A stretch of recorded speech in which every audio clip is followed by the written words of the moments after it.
আমার এই গাড়িতে কে কে উঠতে চাও তোমরা চলে এসো। তো আমি এবার প্রথমে গাড়িটি চালাবো। এটা হচ্ছে হেলিকপ্টার, এটা উড়বে আকাশে।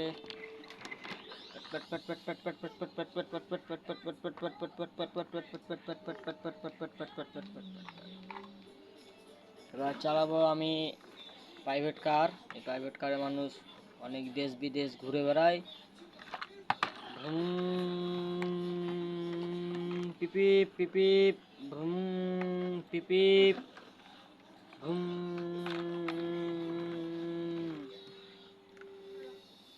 এবার আমি চালাবো আর্মি জিপ। এই জিপে তোমরা কে কে উঠতে চাও?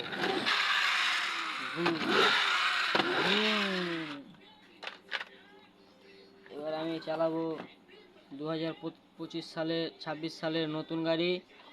এই গাড়ি চীন থেকে আনা হয়েছে। গাড়ির দাম অনেক দাম। এই গাড়ির দাম প্রায় 50 থেকে 60 কোটি টাকা দাম। তো এই গাড়িতে তোমরা কে কে উঠতে চাও? আমি এখন গাড়িটি চালাবো। গাড়িটি অনেক ডিজাইন স্প্রিং করে। দেখতে পাচ্ছেন কত স্প্রিং করছে। তো আমার এই গাড়িতে তোমরা কে কে উঠতে চাও চলে এসো। এবং আমার এই ভিডিওটি সবার কাছে কেমন লাগলো কমেন্টে জানাও। এবং আমার এই ভিডিওটি ফুল দেখার জন্য সবাইকে ধন্যবাদ।